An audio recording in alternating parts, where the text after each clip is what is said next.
And that's the problem. You look at the Scandinavian countries, for instance, and people think of them as sort of socialist countries with huge welfare states and stuff like that, but they've actually got very little regulation, which keeps them very, very competitive. And they didn't get involved in wars, which are very, very costly. They haven't been involved in the wars this time. So they're actually out competing us despite having a huge, sort of social security system over there and very high taxes. They're actually out competing us. And they're called a bumblebee economy. They shouldn't actually work, but they do. And of course, nobody wants to say why they work, because it then makes this government then look at what they're doing.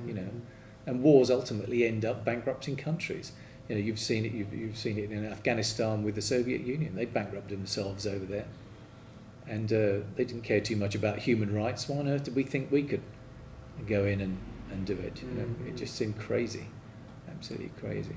So do you believe that the union should be broken up? Is that the end of 1787 Act? Is that the ultimate aim, or is it something a little bit more in the middle of keep GB for the Olympic team?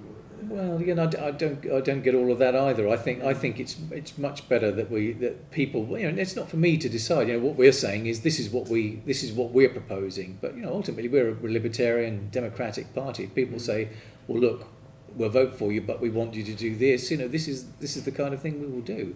If they say we don't want it all broken up, but we want to have an English Parliament and be in control of other parts of our affairs, but ultimately some people like United Kingdom, some people like Great Britain, I think we'd be much better off on our own, only because it keeps the government from getting bigger, and it stops them being interested in the whole area. If you took away, or if all the countries of Europe had their own self-determination back and all the laws weren't made in Brussels, then I think you would see a lot happier and wealthier countries that actually could go forward. At the moment, this whole unwieldy bureaucracy is just draining everybody, and it doesn't function. I mean, it's a corrupt organisation as well. It's not democratic. I'm trying to think of the guy who's at the head of it, Rumpoy. He's not even elected. What's going on? It's like gradually our rights of democracy are being eroded. And I'd like to quote another president. I think it was Franklin who said, "Those who give up their freedom and liberty for security end up with neither." So they knew this, and it's in the American Constitution. They knew to guard against big government, central banks, and allowing central banks to print the currency, because they always use it financing war or welfare. So I call it WW2, war or welfare. Is there a danger with sort of nationalist politics and even having the country's name in the title, that it gets tarred with a brush of jingoistic, sort of right-wing, almost xenophobic? Is there a danger of that? And do you sense that people are a bit wary that is this some kind of BNP offshoot or? Yes, yeah. Well, I say, nobody likes extremist governments, and the most extreme government we've had in a very long time is the one that's already in place. They're starting wars all over, or joining in wars all over the world, and they're crashing economies. If that isn't extremism, I don't know what is. We're not really I know what you mean with the BNP.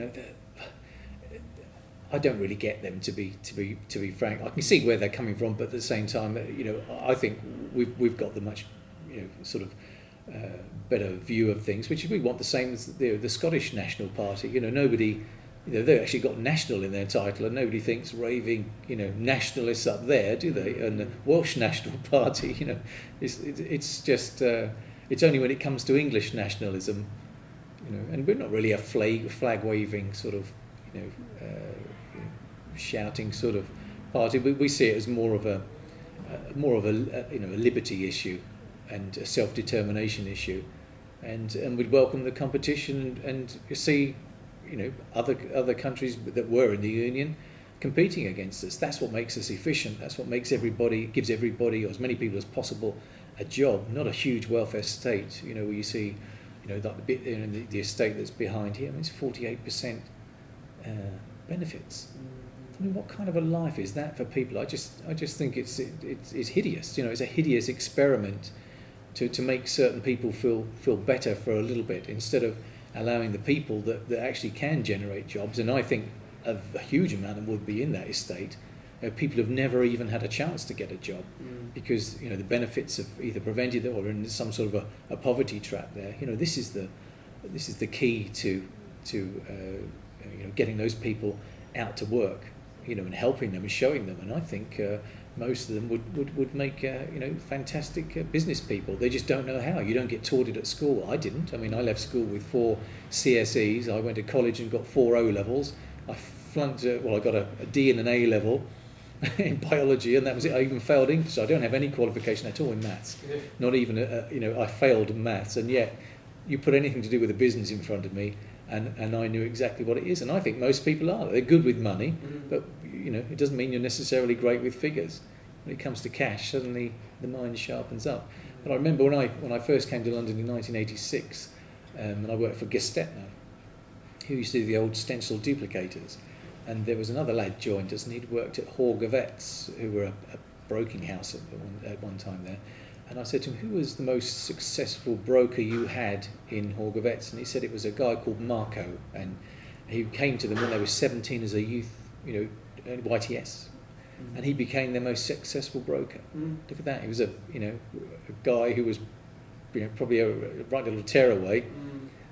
So I don't know if he's still out there or whatever he's doing. He probably got eaten alive by the crash that happened pretty soon after that. But he might be out there still doing it. Yeah. But I was always inspired by that. And it just seems that business, they don't teach you these sort of things at school. And ultimately, it's not all about running business. There is other things to life. And I think I sort of personify it, because I could have expanded this company. We could have been 10 times the size. And I thought, well, what's the point? I've got enough money. I have my life and my freedom and do all these things that I want, and you don't have to be super wealthy to do it. I think you just get on the money trip, and it just seems pretty pointless to me. Which is interesting, because obviously a lot of our readership are sort of high achieving, not money grabbing, but certainly promotion grabbing. Yes, yeah. Kind of people. So how do you've got to appeal to 48% jobless estates, and people, a significant number of people who've moved into the Isle of Dogs, as you must. Of course, yeah. But my neighbours, a lot of them, my neighbours work at Deutsche Bank and so on. Have completely different aspirations and different takes on that. Yeah. Is that one of the challenges? Yeah, I think it is, and I think you can see straight away. I thought I could have gone and stood in some other, area that would have been a lot safer, but I thought, well, this is the test. If I can do it here, which is a very large part Bangladeshi Bengali community, there's a big banking community here, and there's a lot of big benefit community, if you want to refer to them as that, here. So if I can draw all those things together, then it said to me, I can do something. Yes, and it's a test, an absolute test, and I won't shrink away from that. But the bankers I look at are not these ones who have obviously failed and brought their banks to the knees and the country to its knees. They've got passed over for promotion because they wouldn't engage in those sort of behaviour and the sort of risky investments. Perhaps they didn't have the right stuff back then. It's those people, the people I would appeal to, are going to be the bankers of tomorrow under us, because it certainly won't be the bankers who are there at the moment. And a bit about yourself. So you were born in London? No, I was born in Doddinghurst in Essex. Oh, born in Essex? Yeah. My yes. Whereabouts? County, Colchester. Oh, okay, yes, yeah.